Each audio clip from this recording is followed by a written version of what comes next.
impossível viver sem adorar. Todos adoramos. Na maioria das vezes, e grande maioria das vezes, adoramos a pessoa errada ou algo errado que não devia ser adorado. E também quando adoramos a pessoa que deve ser adorada, nem sempre a adoramos da forma como ela deve ser adorada. Nós adoramos outras pessoas, adoramos várias atividades, e eu creio que quem mais nós adoramos somos nós mesmos. Mas sempre estamos adorando. É impossível viver sem adorar. É assim porque fomos feitos assim. Fomos feitos para adorar. Fomos feitos para viver em adoração. Com a entrada do pecado no mundo, a adoração foi corrompida, tem sido corrompida. Então esta necessidade nossa tem sido desvirtuada. E isso tem causado sérios problemas. Desde as primeiras adoração, a história de Caim e Abel comprovam isso.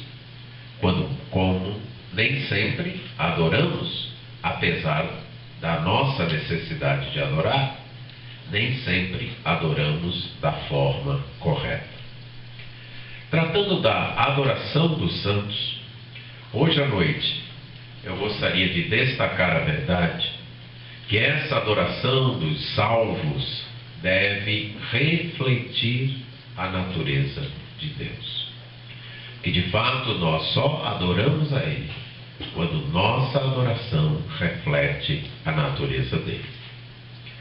Isso está nas Escrituras declarado pelo próprio Senhor Jesus Cristo, no Evangelho de João, no capítulo 4, versos 1 a 25. Texto que creio ser conhecido de todos vocês. Nesse texto, o Senhor Jesus Cristo ensina sobre a adoração, entre outras coisas. Vamos ler então João, capítulo 4, versos 1 a 25.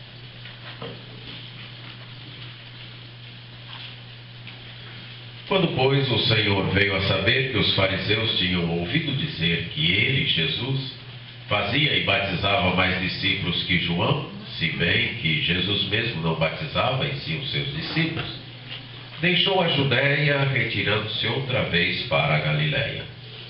E era-lhe necessário atravessar a província de Samaria. Chegou, pois, a uma cidade samaritana chamada Sicar, perto das terras que Jacó dera a seu filho José. Estava ali a fonte de Jacó.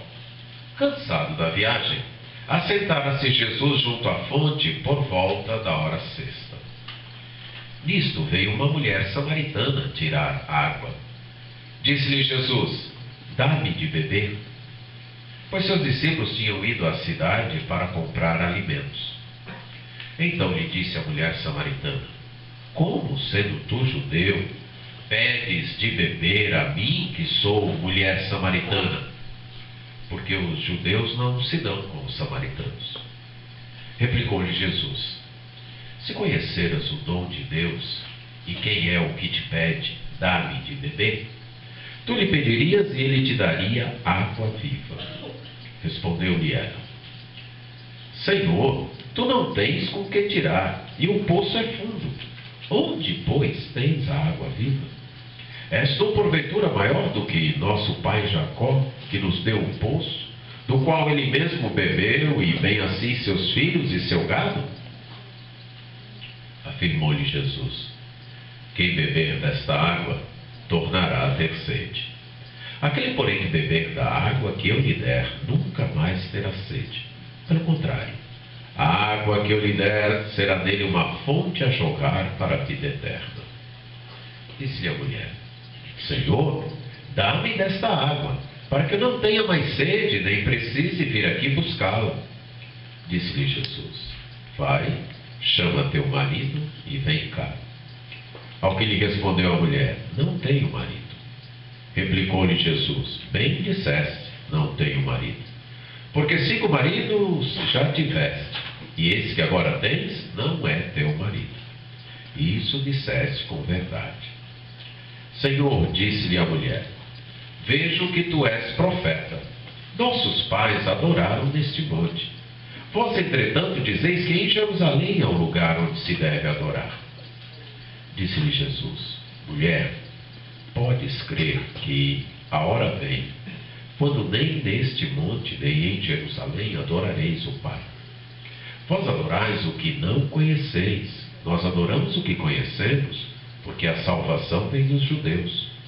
Mas vem a hora, e já chegou, em que os verdadeiros adoradores adorarão o Pai em espírito e em verdade, porque são esses que o Pai procura para seus adoradores. Deus é espírito, e importa que os seus adoradores o adorem em espírito e em verdade. Eu sei, respondeu a mulher, que há de vir o Messias, chamado Cristo. Quando ele vier, nos anunciará todas as coisas. Disse-lhe Jesus: eu o sou, eu que falo contigo. Vamos orar.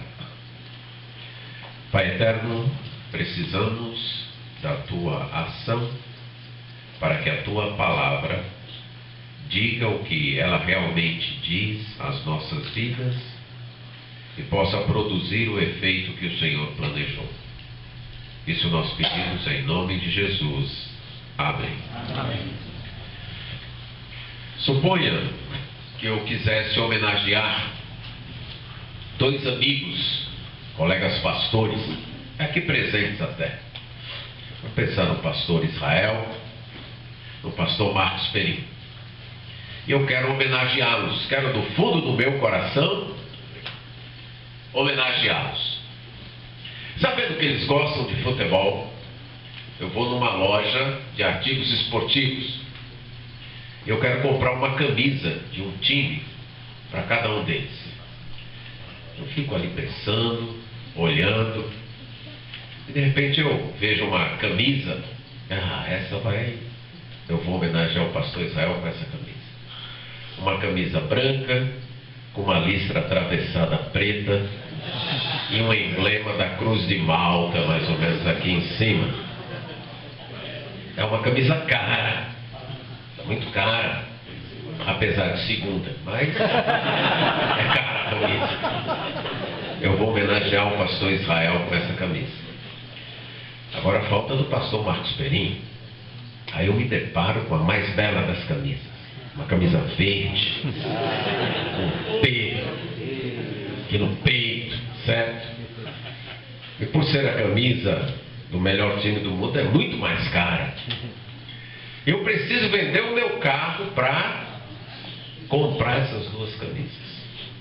Eu vendo, mando embrulhar as 2 camisas, trago e presenteio.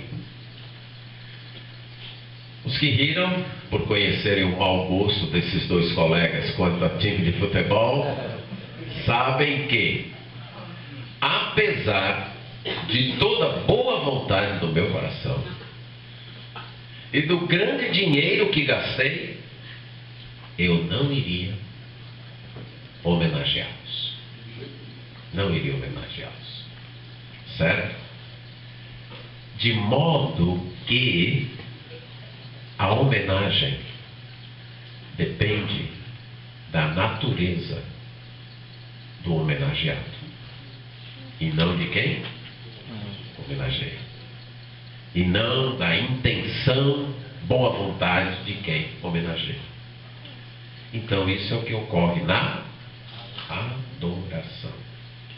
Podemos, a nível humano, até por educação, por respeito, ou porque somos mutáveis, há esperança ainda para o gosto futebolístico do pastor Israel e do pastor Marcos Perim, E o fato deles serem crentes aumenta ainda mais a minha esperança, porque eles estão em progresso, certo? Chegará o dia que eles terão sim um bom gosto, e se eu tivesse feito isso, eu tinha certeza que chegaria um dia que eles iriam apreciar o meu presente.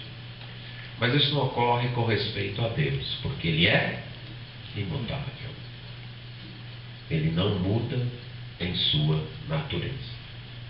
A nossa adoração deve refletir a natureza de Deus. O Evangelho de João, o último evangelho a ser escrito pelo apóstolo João, com um propósito muito claro, que o próprio João declara, capítulo 20, versos 30 e 31, que apesar de Jesus ter feito vários sinais, esses foram escritos para que vocês possam crer que Jesus é o Cristo, o Messias, o Filho de Deus, e crendo vocês tenham vida no seu nome. Tudo indica que João escreveu na Ásia, ali na cidade de Éfeso, escreveu para um grupo ou de judeus ou de prosélitos, e escreveu com o propósito de deixar claro para eles que Jesus, aquele Jesus rejeitado pelos judeus da Palestina, aquele Jesus crucificado, é o Messias, e que a salvação depende de crer neste Jesus. O Senhor Jesus é o Messias prometido, aquele que realizou de modo pleno o propósito redentor de Deus.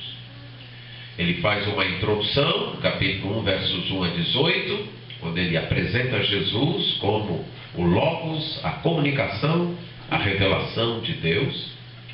Depois ele nos dá o que é chamado livro de sinais, onde ele apresenta os milagres de Jesus, capítulo 1, versos 19, até final de capítulo 11.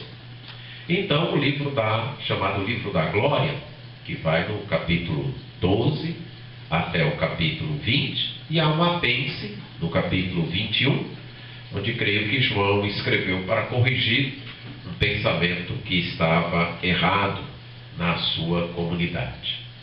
O texto, então, que nós estamos lendo está nesse livro que é chamado Livro dos Sinais, capítulo 19 até final de capítulo 11, onde nós temos o testemunho de João Batista quanto a Jesus, dizendo que apesar de Jesus ter vindo depois, Jesus é maior do que ele. E já ao retratar o testemunho de João Batista, João, o autor do Evangelho, vai nos dizendo o que ele quer mostrar a respeito do Senhor Jesus. Que Jesus é superior e o que excede a tudo. O primeiro sinal, lá em Caná da Galileia, demonstra isso.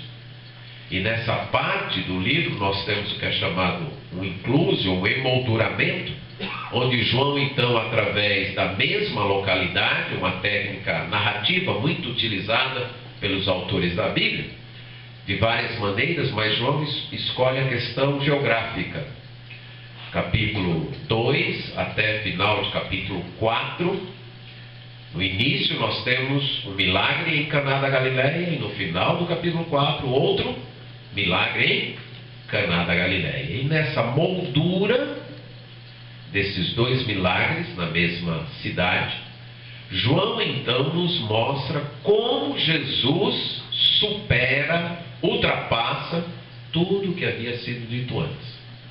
E o primeiro milagre demonstra muito isso. O vinho novo que veio depois, contrariando todos os costumes da época, era o vinho, foi o vinho melhor. E João já está querendo nos dizer isso. Jesus veio depois, mas ele é o melhor. Ele supera a todos. Depois João nos mostra que Jesus, nas palavras do próprio Jesus, é o novo templo. Aquele que vai destruir esse santuário e em 3 dias o reconstruir. E João interpreta para nós que depois eles perceberam que Jesus estava se referindo ao seu corpo. Jesus é o novo templo. O antigo templo era apenas uma foto de algo futuro. Um tipo, uma figura, um sinal que apontava para o verdadeiro templo. A seguir temos o diálogo com Nicodemos. E Jesus então é aquele que através dele, ele tanto anuncia como através dele se realiza o novo nascimento, ou nascimento de cima, o superior nascimento, o nascimento que de fato salva as pessoas. Nas palavras de João Batista, o último testemunho de João Batista, retratado no livro, ele é o noivo, aquele que vem depois do amigo, mas por ser o noivo, é muito mais importante do que o amigo, e por isso o amigo sai de cena, para que o noivo cumpra o seu papel. Ele é aquele que veio de cima, é a explicação final de João no capítulo 30, aliás, no capítulo 3, e que revela de forma plena, pois o Espírito não lhe foi dado por medida. A partir daí, João narra o episódio que temos. Jesus preferiu sair da Judéia por conta de uma questão levantada com os fariseus a respeito dele estar batizando mais do que João Batista. E ele prefere o caminho da Samaria, o caminho mais curto, apesar de passar pela Samaria. Seria uma caminhada aí de 3 dias, mais ou menos como uma caminhada de Juazeiro até Iguatu, certo? Uma caminhada aí de uns 3 dias.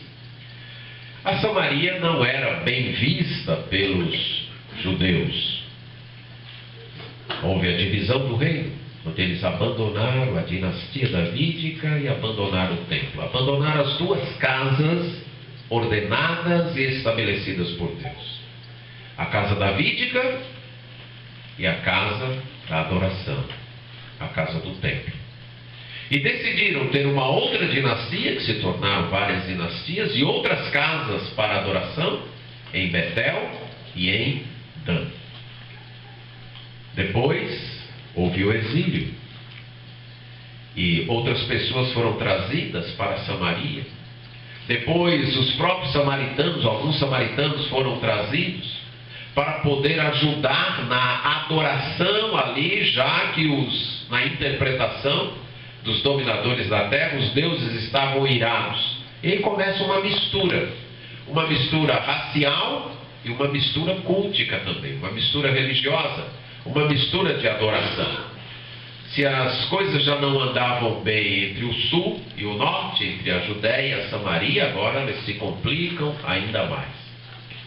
Na reconstrução do templo, tanto na reconstrução, no retorno com Zorobabel, na época de Ageu e de Zacarias, como na reconstrução dos muros, na época de Neemias, o confronto foi muito grande, muito virulento. Então eram paredes que só estavam subindo, muros que só estavam subindo aí entre os judeus e os samaritanos. No período interbíblico, inclusive, os samaritanos chegaram a construir um templo ali em Gerezim. Esse templo durou quase 300 anos. Foi construído por volta de 400 a.C. e foi destruído em 128 a.C. pelos judeus. Você pode imaginar a montanha de ódio entre esses 2 povos. Você tem um templo para adoração que dura quase 300 anos, e aí vem um povo que a gente já não se dá bem e destrói esse templo. O ódio era muito grande. E aqueles samaritanos só aceitavam o Pentateuco. É por essa Samaria que Jesus vai atravessar. E ele chega a um poço antigo. Um poço aí, já na época de Jesus, teria aí perto de 2000 anos, já que remontava a Jacó. Um poço de mais ou menos 42 metros. Segundo fontes, esse poço existe e ainda tem água hoje, certo? Então é algo fantástico também. Jesus chega, é a cidade de Sicar, o local onde os ossos de José, o filho preferido de Jacó, estavam sepultados. Ele encontra então essa fonte de água, está cansado, ele pede descanso, o seu corpo também está com fome, pede alimento. Os seus discípulos vão providenciar alimento e ele fica à espera da água. E aí vem uma mulher. E Jesus faz um pedido incomum. O próprio autor nos explica isso.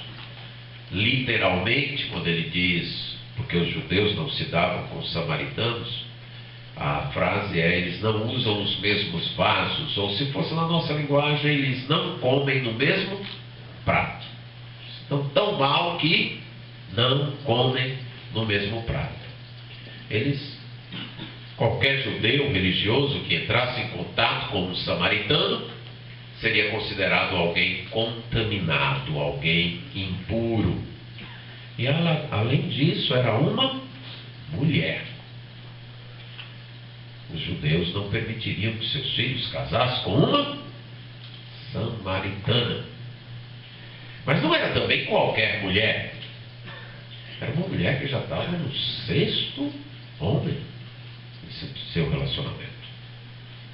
Era uma mulher, para os próprios padrões dos samaritanos, uma mulher marginalizada. Tanto é que ela vai buscar água ao meio-dia, que não era o horário comum das moças e mulheres de nome irem buscar água.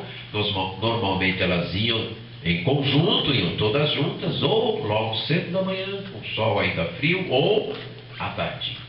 Mas essa tinha que ir sozinha, ela não era benquista, era uma mulher considerada uma pária moral. E aí tem esse homem que é judeu e que pede água para ela. Talvez a interpretação da mulher foi: ele deve estar de fato morrendo de sede. Mal sabia que quem estava morrendo de sede era ela e não Jesus. E aí começa todo aquele diálogo que vocês conhecem e chegam nessa questão da adoração. Jesus trata de uma outra sede, a sede da mulher, que fica muito clara em sua vida, nessa mudança constante de relacionamentos. Ela está buscando saciar sua sede nos braços de algum homem, mas não tem encontrado satisfação nenhuma. Porque, como já disse um músico e poeta evangélico do Brasil, a sede do coração não é satisfeita nos braços de um relacionamento, nos braços de um homem. Essa constante insatisfação continua. Ela começa a chegar perto da verdade quando manifesta a sua sede de adoração. Diante da palavra de Jesus, ela chega a uma conclusão: Jesus é profeta. Então, já que ele é profeta, ele sabia tanto de sua vida que ele só pode ser o profeta. E talvez o profeta prometido lá em Deuteronômio, que seu povo aceitava o Pentateuco, aceitava a promessa de Deuteronômio, daquele profeta semelhante a Moisés. Então ela coloca essa questão: Senhor, qual é o lugar correto para nós adorarmos? Como deve ser a nossa adoração? Onde deve ser a nossa adoração? Deve ser aqui nesse monte ou lá em Jerusalém? Onde é que nós devemos adorar? Como é que nós devemos adorar? Aqui ou lá em Jerusalém? Aqui porque Abraão, Jacó edificaram altares aqui, Senhor. Aqui porque as bênçãos foram pronunciadas nesse monte aqui, até por ordem de Moisés. Na época, quando o povo entrou na terra, foi aqui, nesse monte, que as bênçãos foram pronunciadas. Acreditamos até, ela poderia dizer, que Moisés ordenou a construção de um altar aqui, quando ele ordenou que as bênçãos fossem pronunciadas aqui, conforme Deuteronômio 27, 4 a 6. E além disso, nós tivemos um templo aqui. Durante séculos, nós tivemos um templo aqui. Onde é que nós devemos adorar? A pergunta da mulher é uma pergunta que chega a nós de diversas maneiras. Hoje nem tanto quanto ao local. Mas a resposta de Jesus demonstra que a adoração deve refletir a natureza de Deus. Em primeiro lugar, a adoração deve ser fruto de conhecimento de Deus. Jesus diz: vocês adoram o que não conhecem. Nós adoramos o que conhecemos, porque a salvação vem dos judeus. Vocês não aceitam a revelação completa, vocês só aceitam os 5 primeiros livros. Já os judeus foram os escolhidos por Deus para serem os veículos, o canal da revelação. Conforme as palavras de Paulo em Romanos 3:2, a ele foi concedido serem os oráculos da revelação de Deus. Eles estão no curso da revelação salvadora de Deus. Nas palavras de Jesus nós percebemos que a adoração inclui a salvação.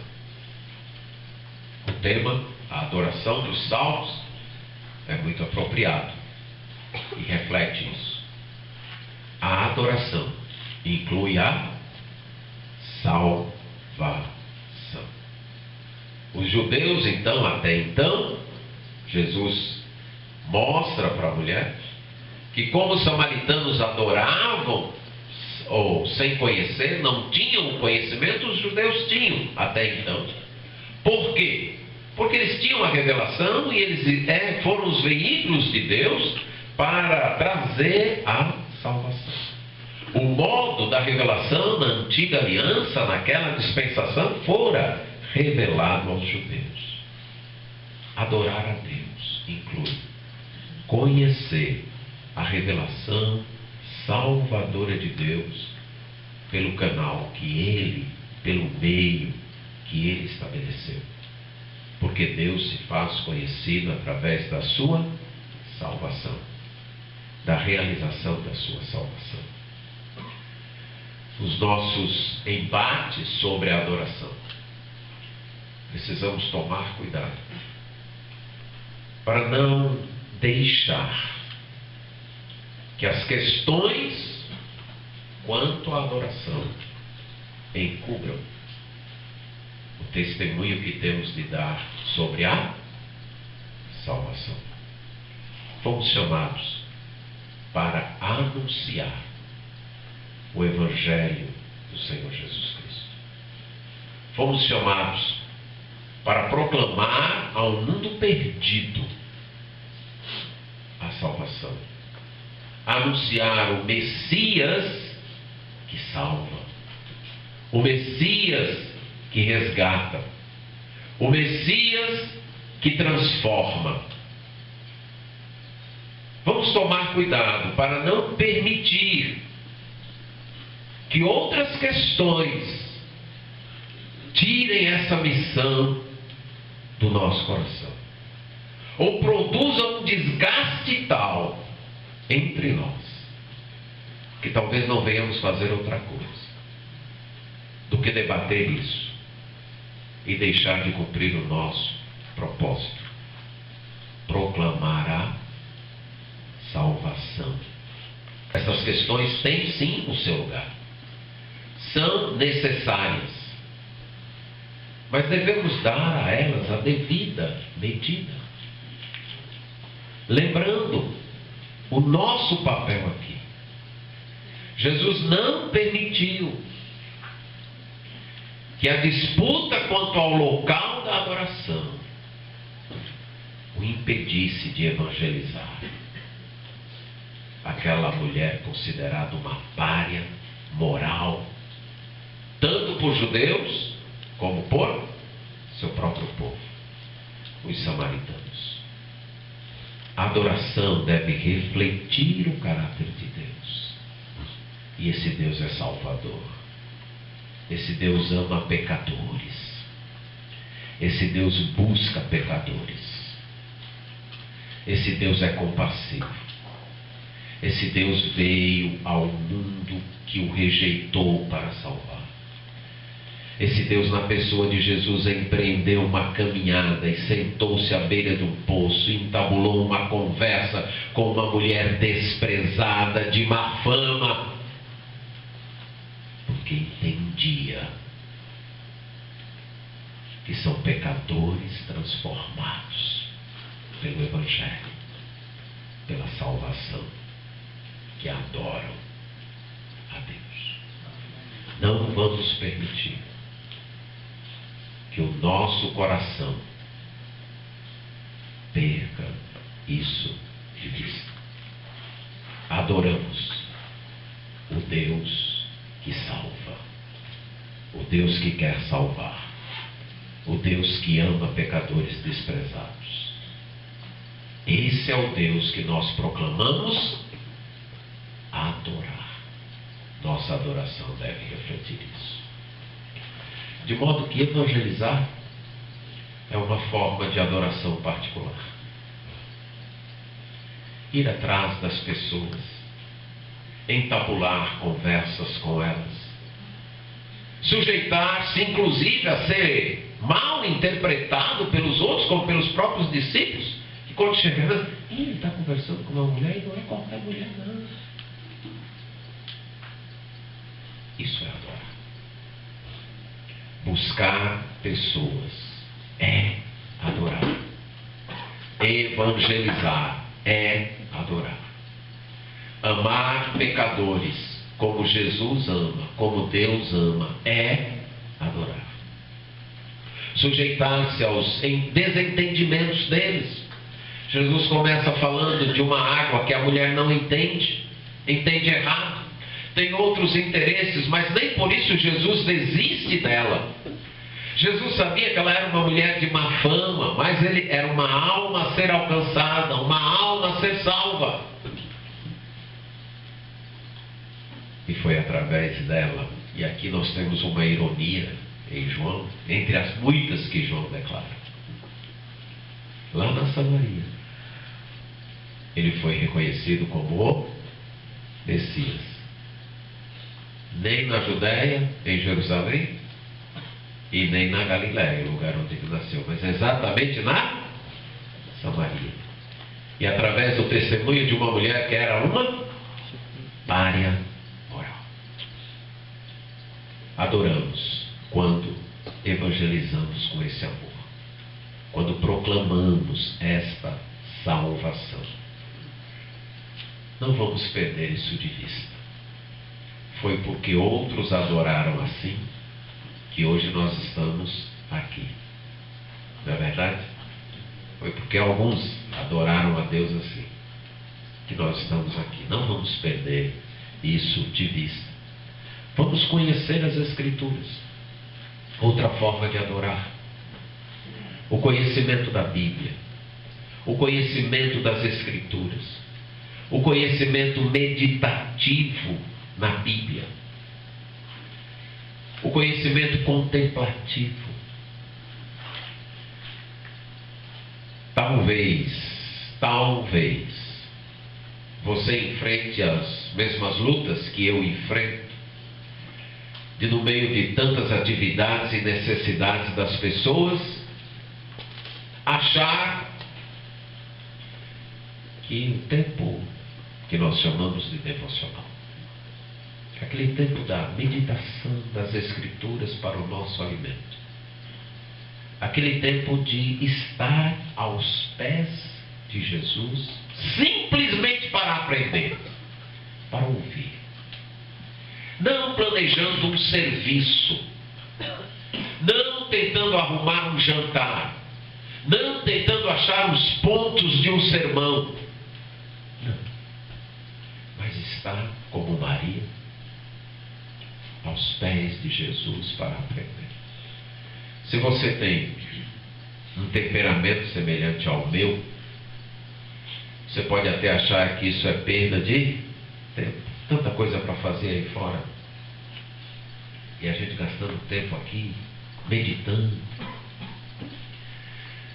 Talvez, se você sinta as pressões que eu sinto, talvez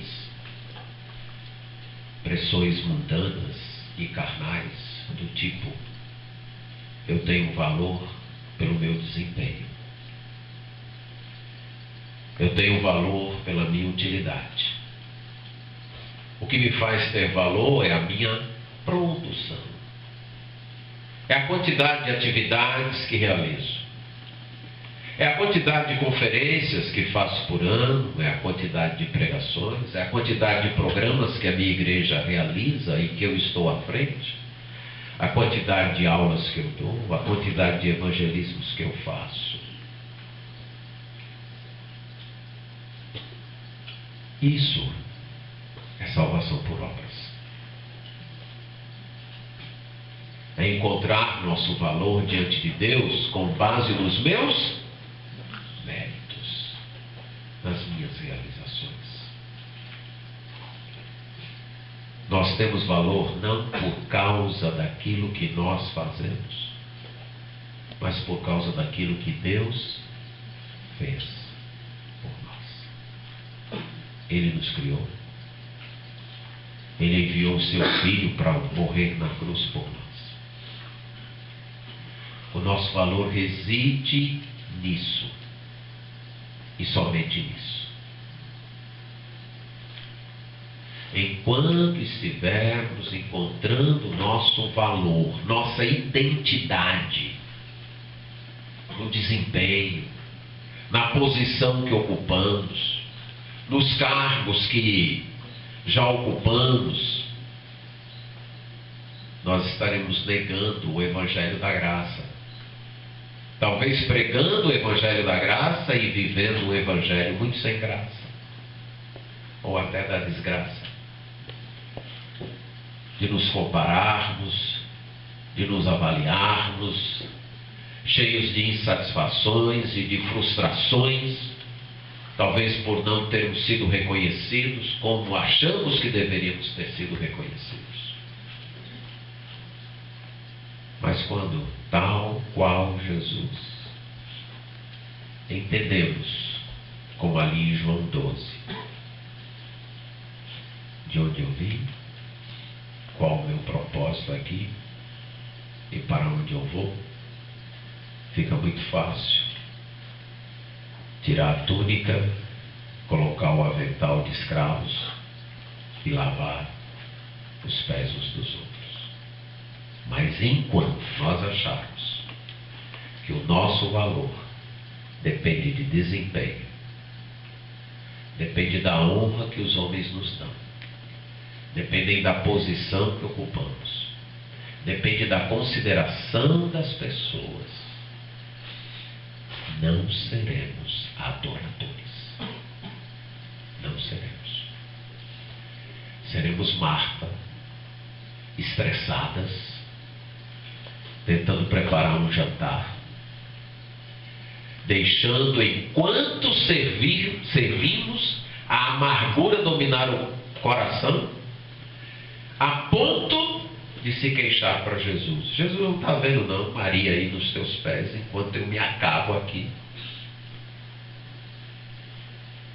Quantos de nós já não pensamos estas palavras em nosso coração, apesar de, no caso, pronunciarmos? O senhor não está vendo isso não?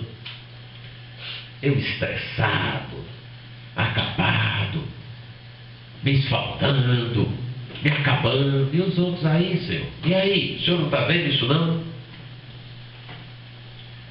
Precisamos de tempo para contemplar, para conhecer as Escrituras, abrir a palavra, estudá-la, deixar Deus falar, lembrar: Marta, Marta, tu estás ocupadas com muitas coisas, poucas são necessárias, ou mesmo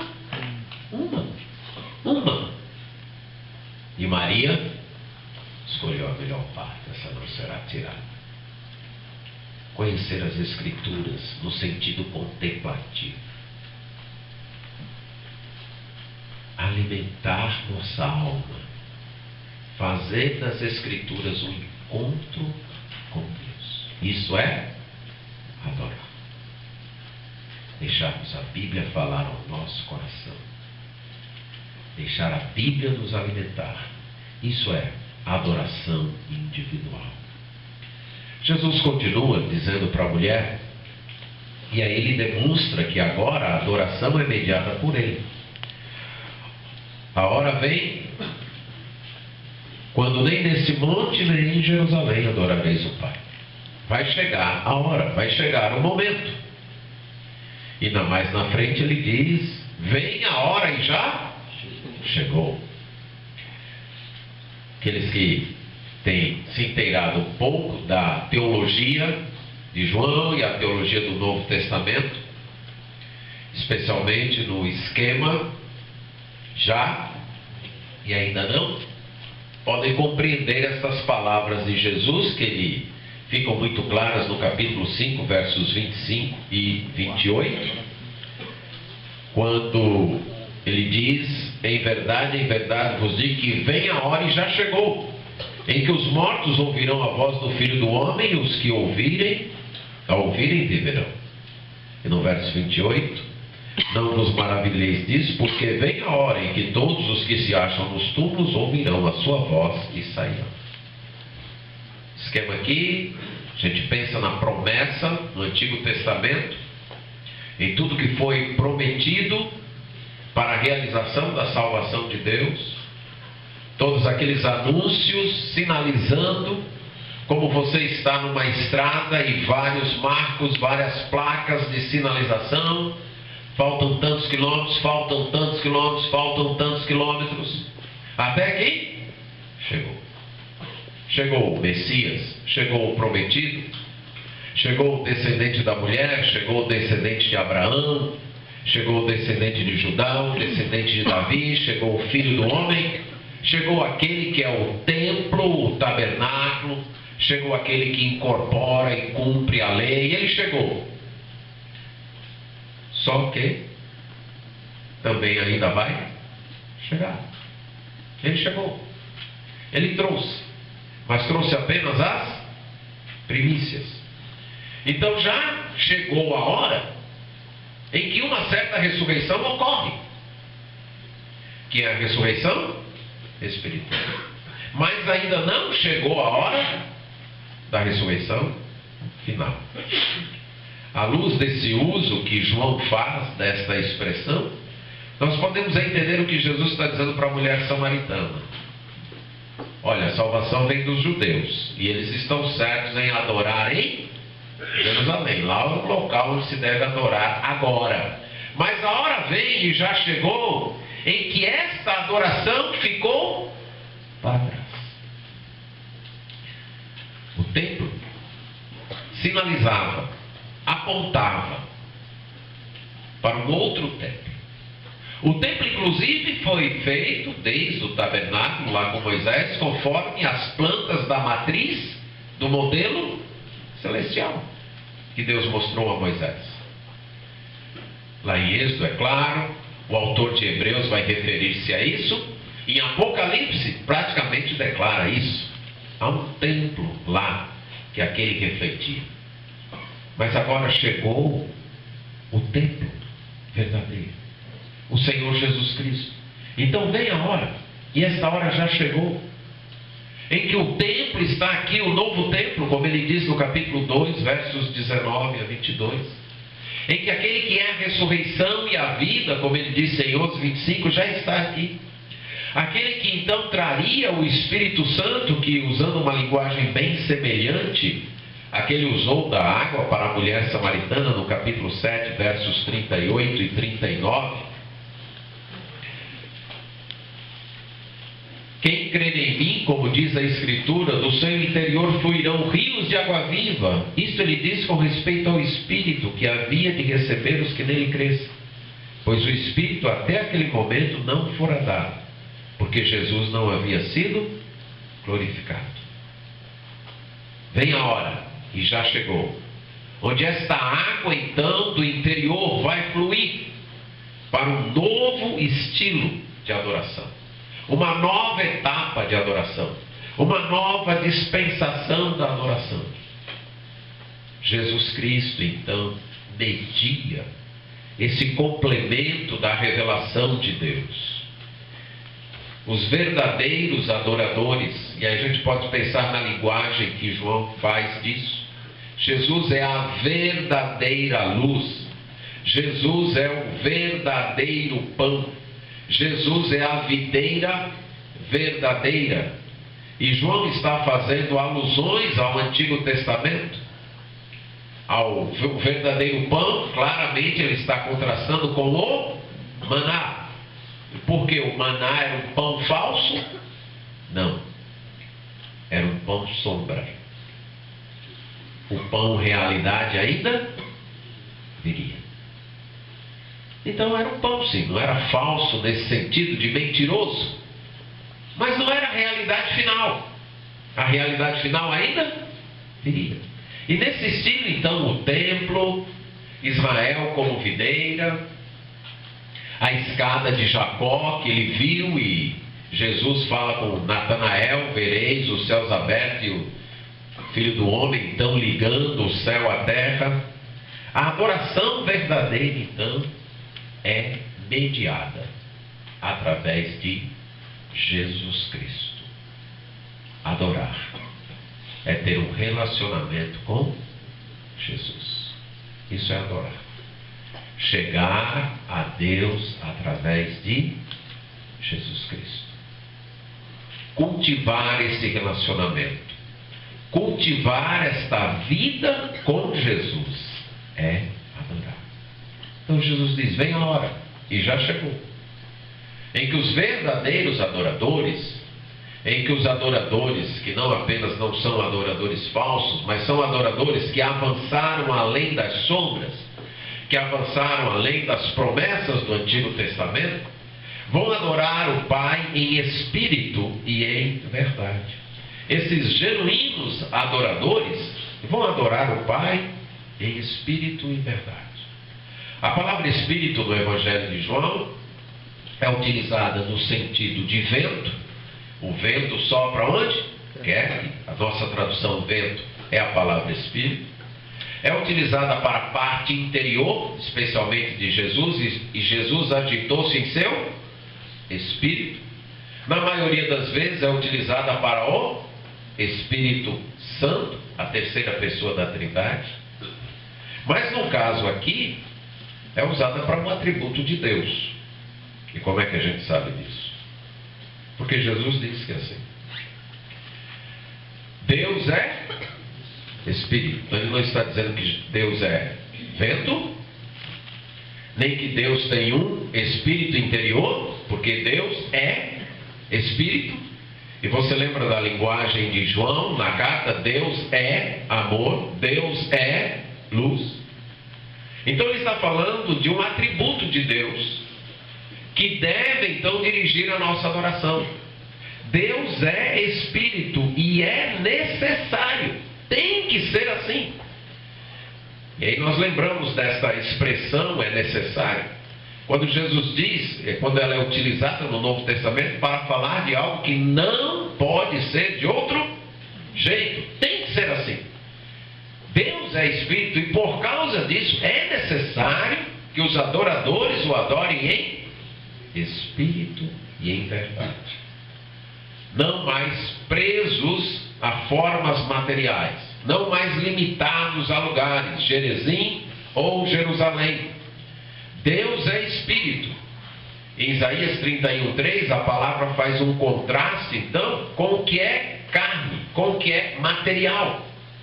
Então a adoração a Deus não mais está presa a estas formas materiais, não pode mais ser medida por essas formas materiais. Deve refletir a natureza espiritual de Deus. E no capítulo 3, verso 6, esse Espírito está em contraste com o que é de cima, com o que é dos céus. Em espírito, então, refletindo quem Deus é, e em verdade. Verdade que é Jesus. Eu sou o caminho, a verdade e a vida. O Verbo que se fez carne se manifestou cheio de graça e verdade. que demonstrou claramente e plenamente a revelação de Deus. A palavra que é verdade, que nos santifica. O Espírito que testemunha a verdade e guia a verdade. Com esta frase, então, Jesus está dizendo que a adoração deve ser centrada plenamente em Deus. Já que Deus é assim, Ele deve ser adorado assim. Já que o pastor Israel é flamenguista, então eu só posso homenageá-lo dando uma camisa do Flamengo, não do rival. Já que o pastor Marcos Peninha é corintiano, a homenagem, se eu quero de fato homenageá-lo, eu devo dar uma camisa do Corinthians.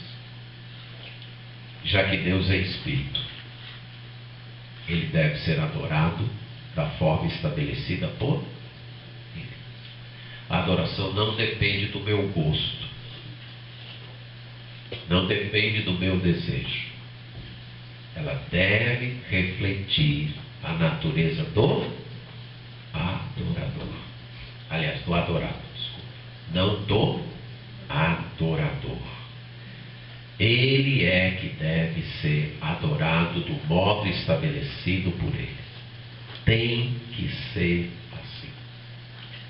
A hora vem, e já chegou. São estes que Deus busca. São estes que Deus quer.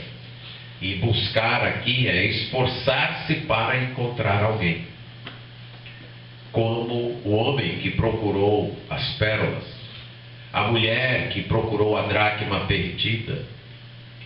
Deus está buscando a verdadeira adoração.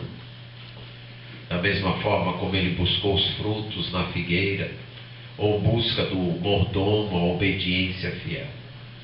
Não é uma busca por necessidade, mas uma busca por direito. Ele tem direito à verdadeira adoração. Ele tem direito à adoração como estabelecida por Ele. A adoração, então, é respeitar a sua natureza, a sua revelação. E através de Jesus, mediado por Jesus e pelo Espírito Santo, prestarmos a devida homenagem a Ele com nossa vida. Lembrando, é um Deus que ama e busca os perdidos. Lembrando, é um Deus que confronta e corrige por amor aos perdidos, como fez com a mulher samaritana. Lembrando, é o Deus que se revelou, que trouxe a salvação. Adorar é homenagear a Deus da forma como Ele estabeleceu, da forma como Ele disse que quer ser adorado, refletindo o caráter dele. Quais as implicações disso para os nossos questionamentos? As minhas dúvidas na adoração, então, refletem dúvidas quanto à pessoa de Deus. Se a minha adoração deve refletir quem Deus é, e se eu fico em dúvidas quanto à minha adoração, isso indica que eu preciso conhecer mais e melhor o meu Deus. Isso também demonstra que regrinhas talvez não solucionem o problema. Que o problema da adoração se resolve em conhecer mais a Deus. Em se relacionar melhor com Deus através do seu Filho Jesus Cristo. Em conhecer mais as Escrituras. Em se dispor a viver este Evangelho e desfrutar este Evangelho da graça de Deus, da misericórdia de Deus, e servir o meu próximo, servir os meus irmãos com este Evangelho, anunciando esse Evangelho, vivendo esse Evangelho, demonstrando esse Evangelho. Essa é a nossa adoração particular. Vivenciar a cada momento o Evangelho, por conhecer a Deus, por crescer no conhecimento de Deus. Isso é como qualquer relacionamento. leva tempo, leva esforço. Todos aqui que são casados e casados há mais tempo vão concordar comigo que construir um bom casamento leva tempo e trabalho. Certo? Quem está com a mulher do lado não precisa responder. Mas é verdade ou não é? Construir um bom relacionamento leva tempo e trabalho. Você não casa hoje e daqui um ano, um mês, estão os dois se entendendo às mil maravilhas. Ela adivinha o que você pensa, já sabe que na hora do futebol não pode lhe interromper. Ela aprendeu já isso em um mês, né? Não aprendeu isso? Você já consegue adivinhar plenamente os pensamentos dela só pelo olhar, não é assim? É assim? Leva tempo, dá trabalho. Não é uma corrida aí de 100 metros rasos. É uma maratona. Conhecer a Deus é isso. Nós queremos já, agora.